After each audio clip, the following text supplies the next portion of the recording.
Em relação ao 7 de setembro, porque eles confiam muito no 7 de setembro como um fator importante para a mobilização, né? E há uma história que vem ali do Rio de Janeiro, de primeiro Eduardo Paes não permitiu que fosse realizada uma parada militar ali em Copacabana, que ele quis que se mantivesse ali na Getúlio Vargas, onde tradicionalmente acontece. Mas parece que há um fato recente que as próprias forças militares pediram para que seja num outro lugar. Isso seria discutido agora para ver de fato onde será realizado esse desfile, que é um desfile importante, né, que vai marcar uma data importante aqui para o nosso país, mas que está sendo cooptado de certa forma pelo bolsonarismo. Como que você está vendo essa questão? Tem uma situação que é sempre divertida para a gente, né, que está na oposição, que é ver como o Bolsonaro e o centro do bolsonarismo explicam para os seus seguidores quando eles mudam de ideia. O Bolsonaro clamou que os bolsonaristas fossem à rua, né, no 7 de setembro, que seria pela última vez. Ele disse isso na convenção, depois disse isso de novo mais recentemente, e havia anunciado, da forma como a gente viu aí no grupo de Zap, que seria uma manifestação de militares junto com bolsonaristas de verde e amarelo, que seria em Copacabana, enfim, né?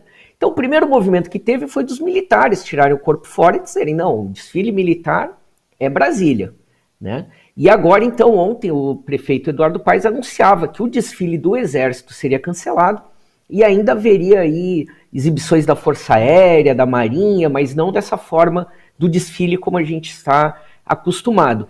Prudente de ambas as partes, da Prefeitura e das Forças Armadas, para justamente não dar caldo, né, não criar uma situação. Ao mesmo tempo, a gente tem dois movimentos nessa semana, dos militares e do Centrão, tentando criar algum tipo de armistício, de trégua entre Bolsonaro e o TSE. Sempre o que a gente tem visto é o Bolsonaro mantendo a sua postura tradicional e o Centrão tentando jogar como candidato convencional, tentar jogar o jogo eleitoral, né? Então, dentro disso, o Ciro Nogueira trabalhou intensamente para que o Bolsonaro fosse na posse do Alexandre de Moraes.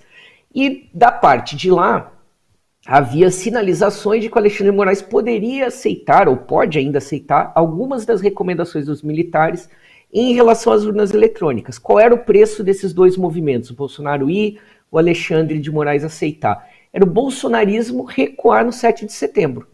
E aí a gente percebe que nos últimos dias o Bolsonaro já tem falado, olha, pode ser que seja uma motociata, e ontem ele já anunciou que não irá falar nesse ato. Então a gente vai percebendo, talvez eles tenham notado também uma força menor de mobilização, mas ele já vem reduzindo. Era para ser São Paulo, Rio, Brasília, ficou no Rio, já não é com os militares, talvez não seja sequer uma concentração e não terá presença, mas possivelmente não terá a fala do Bolsonaro.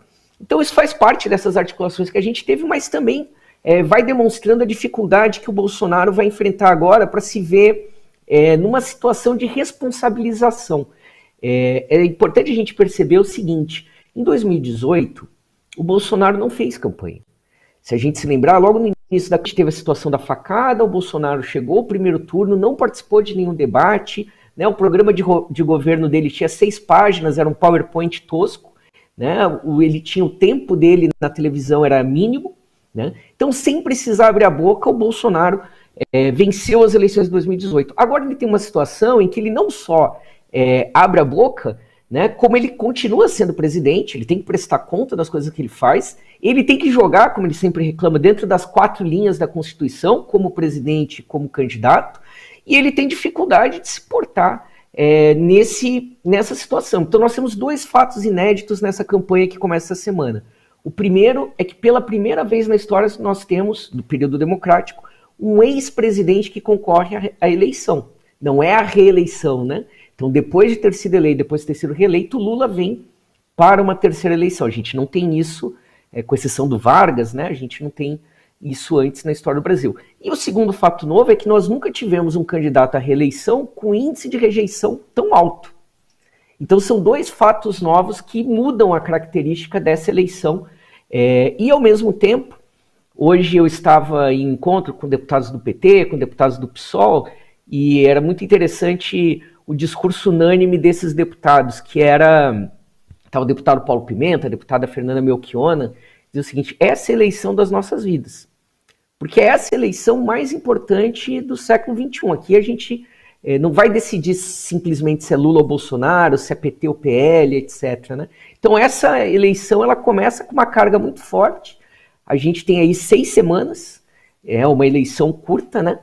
Mas com muita coisa em jogo e que com esses fatos inéditos aí que fazem a alegria do comentarista, mas também o frio na barriga, né?